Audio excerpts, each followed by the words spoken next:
Yosia berumur 8 tahun pada waktu ia menjadi raja, dan 31 tahun lamanya ia memerintah di Yerusalem. Nama ibunya ialah Yedida binti Adaya dari Boskat. Ia melakukan apa yang benar di mata Tuhan dan hidup sama seperti Daud, bapa leluhurnya, dan tidak menyimpang ke kanan atau ke kiri. Dalam tahun yang ke-18 zaman Raja Yosia, maka Raja menyuruh Safan bin Azalia bin Mesulam, panitera itu, ke rumah Tuhan. Katanya, "Pergilah kepada imam besar Hilkia. Suruhlah ia menyerahkan seluruh uang yang telah dibawa ke dalam rumah Tuhan, yang telah dikumpulkan oleh pihak rakyat, oleh penjaga-penjaga pintu. Baiklah itu diberikan mereka ke tangan para pekerja yang diangkat untuk mengawasi rumah Tuhan, supaya diberikan kepada tukang-tukang yang ada di rumah Tuhan untuk memperbaiki kerusakan rumah itu, yaitu untuk tukang-tukang kayu, tukang-tukang bangunan, dan tukang-tukang tembok, juga bagi pembelian kayu dan batu pahat untuk memperbaiki rumah itu. Tetapi tidak usahlah mengadakan perhitungan dengan mereka mengenai uang yang diberikan ke tangan mereka, sebab mereka bekerja dengan jujur." Berkatalah imam besar Hilkia kepada Safan, panitera itu, "Telah kutemukan kitab Taurat itu di rumah Tuhan." Lalu Hilkia memberikan kitab itu kepada Safan, dan Safan terus membacanya. Kemudian Safan, panitera itu, masuk menghadap raja. Disampaikannyalah kabar tentang itu kepada raja. "Hamba-hambamu ini telah mengambil seluruh uang yang terdapat di rumah Tuhan dan memberikannya ke tangan para pekerja yang diangkat mengawasi rumah itu." Safan, panitera itu, memberitahukan juga kepada raja, "Imam Hilkia telah memberikan kitab kepadaku." Lalu Safan membacakannya di depan raja. Segera sesudah raja mendengar perkataan kitab Taurat itu, dikoyakkannyalah pakaiannya. Kemudian raja memberi perintah kepada Imam Hilkia, kepada Ahikam bin Safan, kepada Akbor bin Mika, kepada Safan panitera itu, dan kepada Asaya, hamba raja.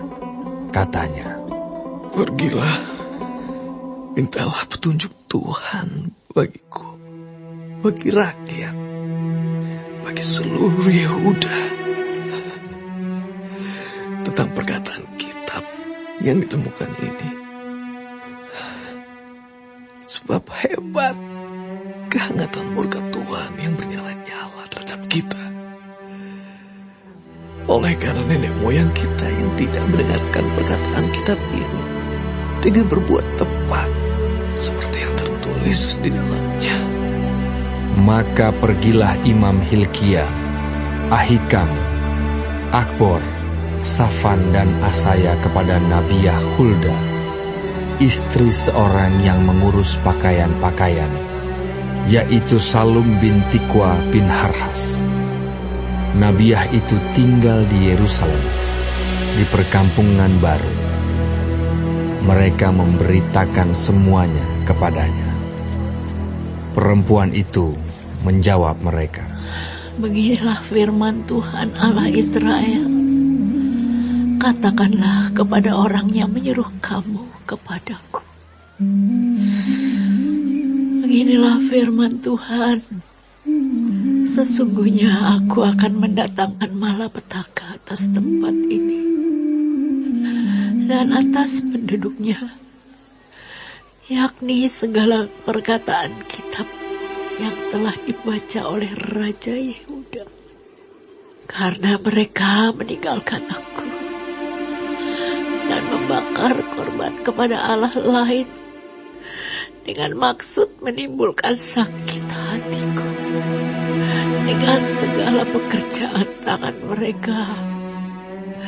Sebab itu kehangatan murkaku akan bernyala-nyala terhadap tempat ini dengan tidak padam-padam. Tetapi kepada Raja Yehuda yang telah menyuruh kamu untuk meminta petunjuk Tuhan, harus kamu katakan demikian. Beginilah firman Tuhan Allah Israel mengenai perkataan yang telah kau dengar itu. Oleh karena kau sudah menyesal dan kau merendahkan diri di hadapan Tuhan pada waktu engkau mendengar hukuman yang kufirmankan terhadap tempat ini dan terhadap penduduknya, bahwa mereka akan mendahsyatkan dan menjadi kutuk.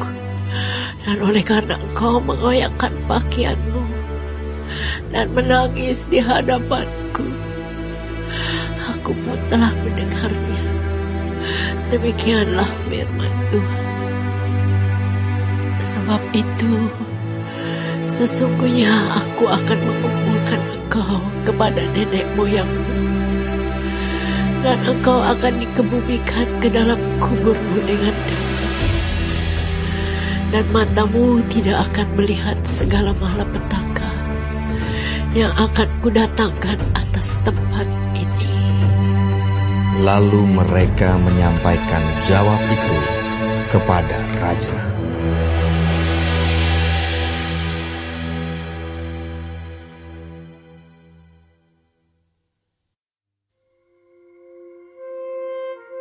Sesudah itu raja menyuruh orang mengumpulkan semua tua-tua Yehuda dan Yerusalem.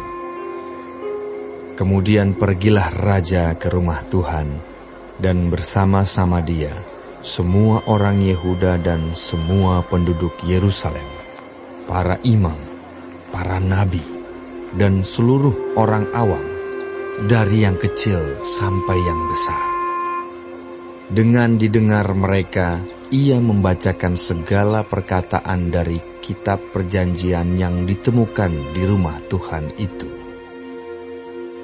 Sesudah itu, berdirilah raja dekat tiang, dan diadakannyalah perjanjian di hadapan Tuhan untuk hidup dengan mengikuti Tuhan, dan tetap menuruti perintah-perintahnya, peraturan-peraturannya, dan ketetapan-ketetapannya, dengan segenap hati dan dengan segenap jiwa, dan untuk menepati perkataan perjanjian yang tertulis dalam kitab itu. Dan seluruh rakyat turut mendukung perjanjian itu.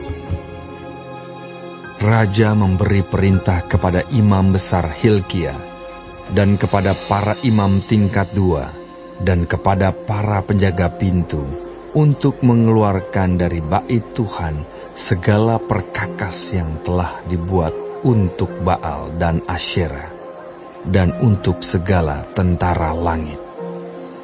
Lalu dibakarnyalah semuanya itu di luar kota Yerusalem, di padang-padang Kidron, dan diangkutnyalah abunya ke Betel. Ia memberhentikan para imam dewa asing yang telah diangkat oleh raja-raja Yehuda untuk membakar korban di bukit pengorbanan di kota-kota Yehuda dan di sekitar Yerusalem. Juga orang-orang yang membakar korban untuk Baal, untuk dewa matahari, untuk dewa bulan, untuk rasi-rasi bintang, dan untuk segenap tentara langit. Dibawanyalah tiang-tiang berhala dari rumah Tuhan keluar kota Yerusalem ke sungai Kidron. Lalu dibakarnya di situ dan ditumbuknya halus-halus menjadi abu. Kemudian dicampakkannya abunya ke atas kuburan rakyat jelata. Ia merobohkan petak-petak pelacuran bakti yang ada di rumah Tuhan, tempat orang-orang perempuan bertenun sarung untuk Asyera. Disuruhnyalah datang semua imam dari kota-kota Yehuda. Lalu ia menajiskan bukit-bukit pengorbanan, tempat para imam itu membakar korban, dari Geba sampai Bersheba. Dirobohkannya pula bukit-bukit pengorbanan di pintu-pintu gerbang yang ada dekat lobang pintu gerbang Yosua, penguasa kota itu. yang ada pada sebelah kiri kalau orang memasuki pintu gerbang kota itu. Tetapi para imam bukit-bukit pengorbanan itu tidak boleh naik ke mezbah Tuhan di Yerusalem. Hanya mereka boleh memakan roti yang tidak beragi di tengah-tengah saudara-saudara mereka. Ia menajiskan juga Tofet yang ada di lembah Ben Hinnom, supaya jangan orang mempersembahkan anak-anaknya sebagai korban dalam api untuk dewa Moloch. Dibuangnyalah kuda-kuda yang ditaruh oleh raja-raja Yehuda untuk dewa matahari di pintu masuk ke rumah Tuhan, dekat bilik Natan Melech, pegawai istana yang tinggal di gedung samping. Juga kereta-kereta dewa matahari dibakarnya dengan api. Mezbah-mezbah yang ada di atas Sotoh, tempat peranginan Ahaz yang dibuat oleh raja-raja Yehuda, dan mezbah-mezbah yang dibuat Manasye di kedua pelataran rumah Tuhan, dirobohkan oleh raja dan diremukkan di sana. Lalu dicampakkannya abunya ke sungai Kidron. Bukit-bukit pengorbanan yang ada di sebelah timur Yerusalem, di sebelah selatan bukit kebusukan, dan yang didirikan oleh Salomo, Raja Israel, untuk Asitoret, dewa kejijikan sembahan orang Sidon, dan untuk Kamos, dewa kejijikan sembahan Moab, dan untuk Milkom, dewa kekejian sembahan orang Amon, dinajiskan oleh raja. Ia memecahkan tugu-tugu berhala dan menebang tiang-tiang berhala. Lalu ditimbuninya tempat-tempat itu penuh dengan tulang-tulang manusia. Juga mezbah yang ada di Betel, bukit pengorbanan yang dibuat oleh Yerobeam bin Nebat yang mengakibatkan orang Israel berdosa. Mezbah dan bukit pengorbanan itu pun dirobohkannya, dan batu-batunya dipecahkannya. Lalu ditumbuknya halus-halus menjadi abu, dan dibakarnyalah tiang berhala. Dan ketika Yosia berpaling, dilihatnyalah kuburan-kuburan yang ada di gunung di sana. Lalu menyuruh orang mengambil tulang-tulang dari kuburan-kuburan itu, membakarnya di atas mezbah dan menajiskannya, sesuai dengan firman Tuhan yang telah diserukan oleh abdi Allah yang telah menyerukan hal-hal ini. Ia berkata, Apakah tanda keramat yang kulihat ini? lalu orang-orang di kota itu menjawab dia, Itulah kuburan abdi Allah yang sudah datang dari Yehuda, dan yang telah menyerukan segala hal yang telah kau lakukan terhadap mezbah Betel ini. Lalu katanya, Biarkanlah itu. Janganlah ada orang yang menjamah tulang-tulangnya. jadi mereka tidak mengganggu tulang-tulangnya dan tulang-tulang nabi yang telah datang dari Samaria itu. Juga segala kuil di bukit-bukit pengorbanan yang di kota-kota Samaria, yang dibuat oleh raja-raja Israel untuk menimbulkan sakit hati Tuhan, dijauhkan oleh Yosia, dan dalam hal ini ia bertindak tepat seperti tindakannya di Betel. Ia menyembelih di atas mezbah-mezbah itu semua imam bukit-bukit pengorbanan yang ada di sana, dan dibakarnya tulang-tulang manusia di atasnya. Lalu pulanglah ia ke Yerusalem. Kemudian raja memberi perintah kepada seluruh bangsa itu, Rayakanlah Paskah bagi Tuhan Allahmu, seperti yang tertulis dalam kitab perjanjian ini. sebab tidak pernah lagi dirayakan Paskah seperti itu sejak zaman para hakim yang memerintah atas Israel, dan sepanjang zaman raja-raja Israel dan raja-raja Yehuda. Tetapi barulah dalam tahun ke-18 zaman Raja Yosia, Paskah ini dirayakan bagi Tuhan di Yerusalem. Para pemanggil arwah dan para pemanggil roh peramal, juga terafim, berhala-berhala, dan segala dewa kejijikan yang terlihat di tanah Yehuda dan di Yerusalem, dihapuskan oleh Yosia dengan maksud menepati perkataan Taurat yang tertulis dalam kitab yang telah didapati oleh Imam Hilkia di rumah Tuhan. Sebelum dia, tidak ada raja seperti dia yang berbalik kepada Tuhan dengan segenap hatinya, dengan segenap jiwanya, dan dengan segenap kekuatannya, sesuai dengan segala Taurat Musa. Dan sesudah dia, tidak ada bangkit lagi yang seperti dia.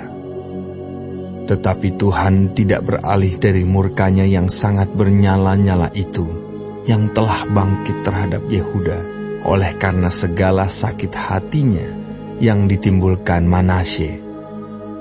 Lalu berfirmanlah Tuhan, juga orang Yehuda akan kujauhkan dari hadapanku, seperti aku menjauhkan orang Israel. Dan aku akan membuang kota yang kupilih ini, yakni Yerusalem dan rumah ini, walaupun aku telah berfirman tentangnya, namaku akan tinggal di sana. Selebihnya dari riwayat Yosia dan segala yang dilakukannya, bukankah semuanya itu tertulis dalam kitab sejarah raja-raja Yehuda? Dalam zamannya itu, majulah Firaun Neko, raja Mesir, melawan Raja Asyur di tepi sungai Efrat. Raja Yosia pergi menghadapi dia, tetapi Firaun membunuhnya di Megido, segera sesudah ia melihatnya. Pegawai-pegawainya mengangkut mayatnya dengan kereta dari Megido dan membawanya ke Yerusalem. Kemudian mereka menguburkannya dalam kuburnya sendiri. Maka rakyat negeri itu menjemput Yoahas, anak Yosia, mengurapi dia dan mengangkat dia menjadi raja menggantikan ayahnya. Yoahas berumur 23 tahun pada waktu ia menjadi raja, dan 3 bulan lamanya ia memerintah di Yerusalem.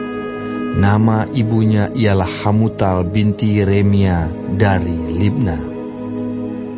Ia melakukan apa yang jahat di mata Tuhan, tepat seperti yang dilakukan oleh nenek moyangnya. Firaun Neko mengurung dia di Ribla, di tanah Hamat, supaya jangan ia memerintah di Yerusalem. Lagi Firaun membebankan kepada negeri itu denda sebesar 100 talenta perak dan 10 talenta emas. Firaun Neko mengangkat Elyakim, anak Yosia, menjadi raja menggantikan Yosia, ayahnya, dan menukar namanya dengan Yoyakim. Tetapi Yoahas dibawanya. Yoahas tiba di Mesir dan mati di sana. Yoyakim memberi emas dan perak itu kepada Firaun, tetapi ia menarik pajak dari negeri supaya dapat memberi uang itu sesuai dengan titah Firaun. Ia menagih emas dan perak itu dari rakyat negeri, dari setiap orang menurut jumlah ketetapan pajaknya, untuk memberikannya kepada Firaun Neko. Yoyakim berumur 25 tahun pada waktu ia menjadi raja, dan 11 tahun lamanya ia memerintah di Yerusalem. Nama ibunya ialah Sebuda binti Pedaya dari Rumah. Ia melakukan apa yang jahat di mata Tuhan, tepat seperti yang dilakukan oleh nenek moyangnya.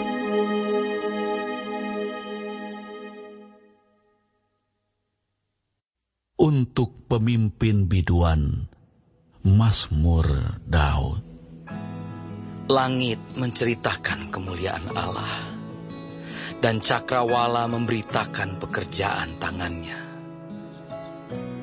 Hari meneruskan berita itu kepada hari, dan malam menyampaikan pengetahuan itu kepada malam.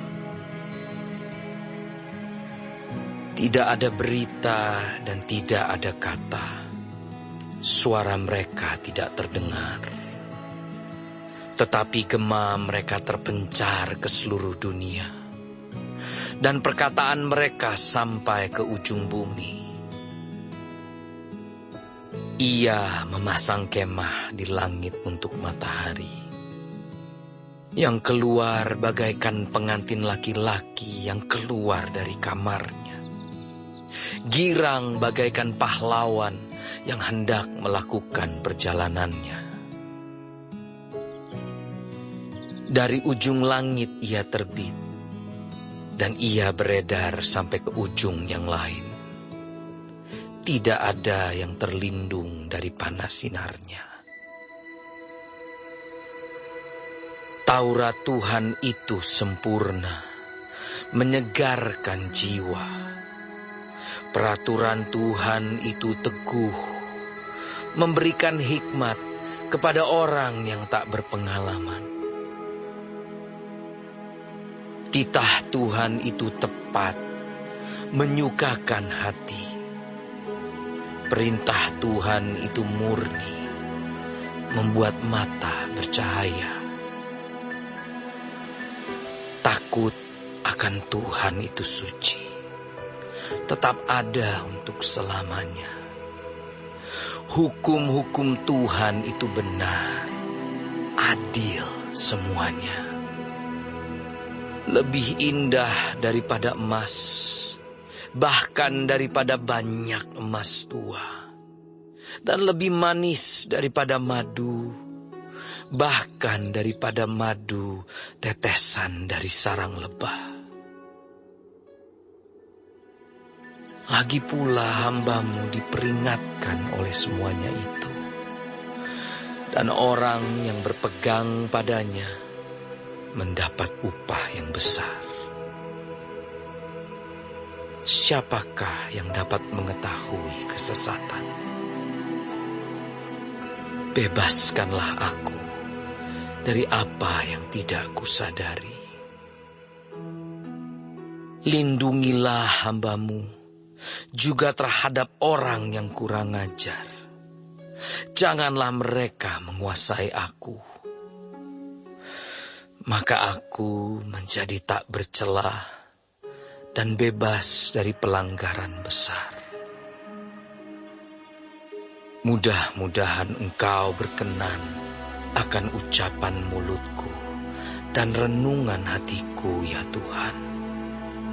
Gunung batuku dan penebusku.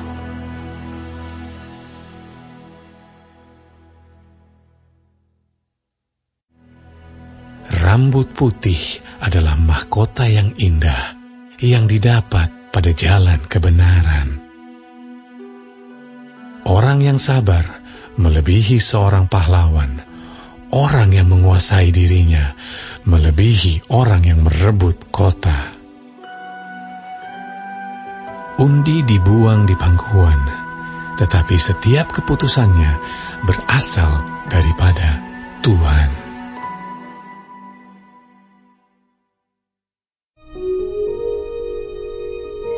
Akulah pokok anggur yang benar, dan Bapakulah pengusahanya. Setiap ranting padaku yang tidak berbuah, dipotongnya, dan setiap ranting yang berbuah, dibersihkannya, supaya ia lebih banyak berbuah. Kamu memang sudah bersih, karena firman yang telah kukatakan kepadamu. Tinggallah di dalam aku, dan aku di dalam kamu. Sama seperti ranting tidak dapat berbuah dari dirinya sendiri, kalau ia tidak tinggal pada pokok anggur. Demikian juga kamu tidak berbuah, jikalau kamu tidak tinggal di dalam aku. Akulah pokok anggur, dan kamulah ranting-rantingnya. Barang siapa tinggal di dalam aku, dan aku di dalam dia, ia berbuah banyak. Sebab di luar aku, kamu tidak dapat berbuat apa-apa. Barang siapa tidak tinggal di dalam aku, ia dibuang keluar seperti ranting dan menjadi kering. Kemudian dikumpulkan orang dan dicampakkan ke dalam api, lalu dibakar. Jikalau kamu tinggal di dalam aku, dan firman-Ku tinggal di dalam kamu. Mintalah apa saja yang kamu kehendaki, dan kamu akan menerimanya. Dalam hal inilah Bapa-Ku dipermuliakan, yaitu jika kamu berbuah banyak, dan dengan demikian kamu adalah murid-murid-Ku. Seperti Bapa telah mengasihi Aku, demikianlah juga Aku telah mengasihi kamu. Tinggallah di dalam kasih-Ku itu. Jikalau kamu menuruti perintah-Ku, kamu akan tinggal di dalam kasih-Ku, seperti Aku menuruti perintah Bapa-Ku dan tinggal di dalam kasih-Nya. Semuanya itu Kukatakan kepadamu, supaya sukacita-Ku ada di dalam kamu, dan sukacitamu menjadi penuh. Inilah perintah-Ku, yaitu supaya kamu saling mengasihi, seperti Aku telah mengasihi kamu. Tidak ada kasih yang lebih besar daripada kasih seorang yang memberikan nyawanya untuk sahabat-sahabatnya. Kamu adalah sahabat-Ku, jikalau kamu perbuat apa yang Kuperintahkan kepadamu. Aku tidak menyebut kamu lagi hamba, sebab hamba tidak tahu apa yang diperbuat oleh tuannya. Tetapi Aku menyebut kamu sahabat, karena Aku telah memberitahukan kepada kamu segala sesuatu yang telah Kudengar dari Bapa-Ku. Bukan kamu yang memilih Aku, tetapi Akulah yang memilih kamu. Dan Aku telah menetapkan kamu, supaya kamu pergi dan menghasilkan buah, dan buahmu itu tetap, supaya apa yang kamu minta kepada Bapa dalam nama-Ku, diberikannya kepadamu. Inilah perintah-Ku kepadamu, kasihilah seorang akan yang lain. Jikalau dunia membenci kamu, ingatlah bahwa ia telah lebih dahulu membenci Aku daripada kamu. Sekiranya kamu dari dunia, tentulah dunia mengasihi kamu sebagai miliknya. Tetapi karena kamu bukan dari dunia, melainkan Aku telah memilih kamu dari dunia, sebab itulah dunia membenci kamu. Ingatlah apa yang telah Kukatakan kepadamu. Seorang hamba tidaklah lebih tinggi daripada tuannya.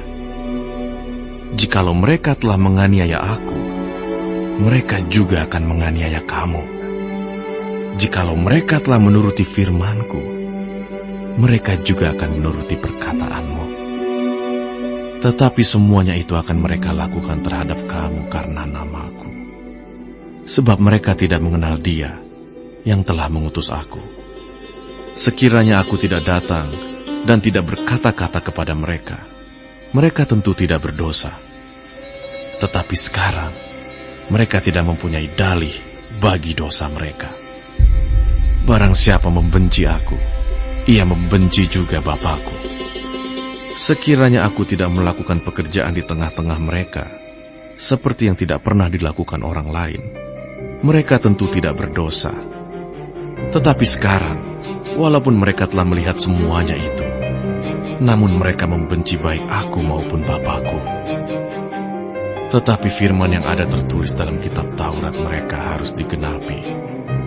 Mereka membenci Aku tanpa alasan. Jikalau penghibur yang akan Kuutus dari Bapa datang, yaitu Roh kebenaran yang keluar dari Bapa, Ia akan bersaksi tentang Aku. Tetapi kamu juga harus bersaksi, karena kamu dari semula bersama-sama dengan Aku.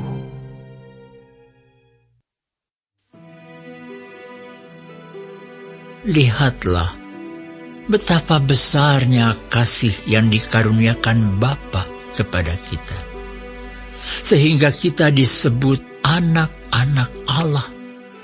Dan memang kita adalah anak-anak Allah.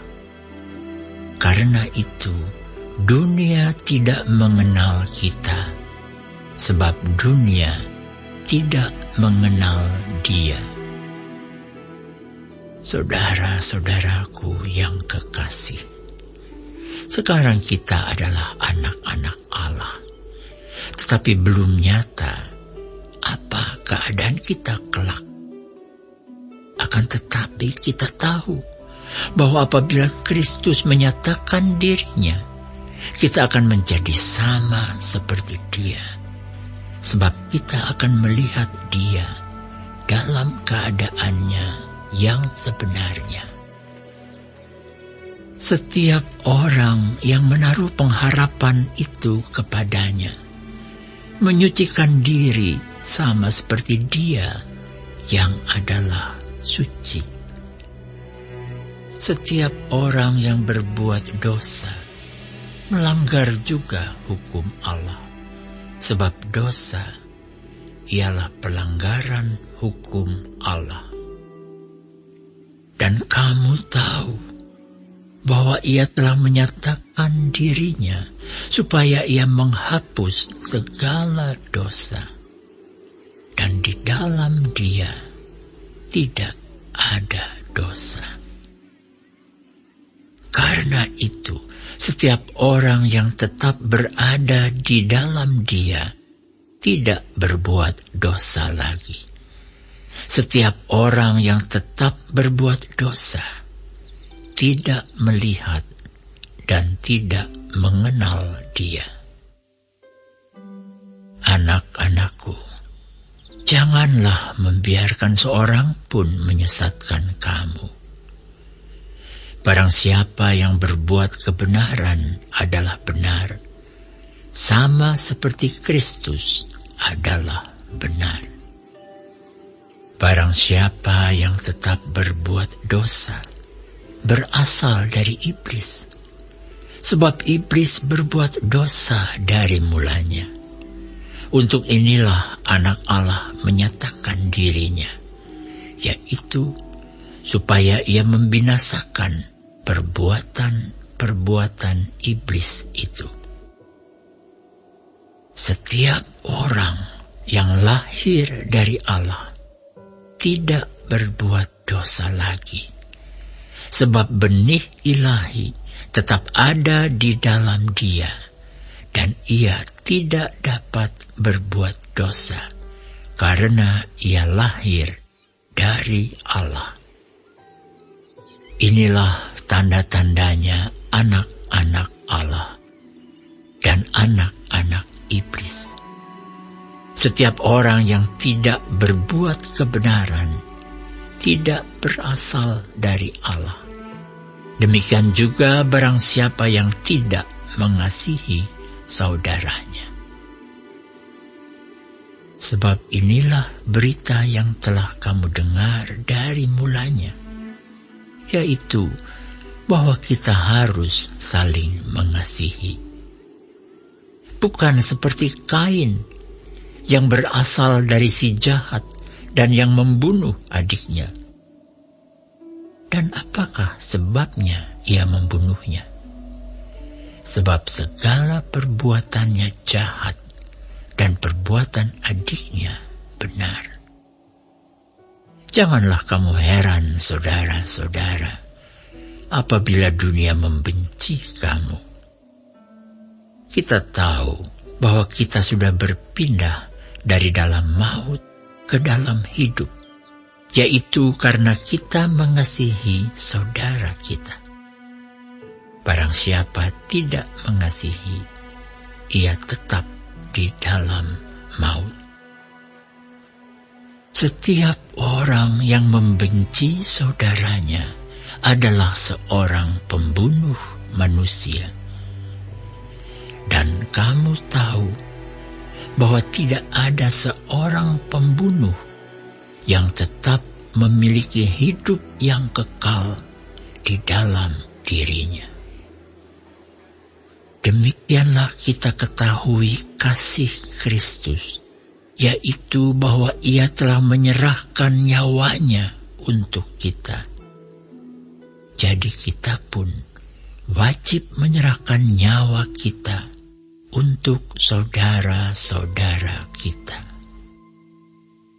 Barang siapa mempunyai harta duniawi dan melihat saudaranya menderita kekurangan, tetapi menutup pintu hatinya terhadap saudaranya itu, bagaimanakah kasih Allah dapat tetap di dalam dirinya?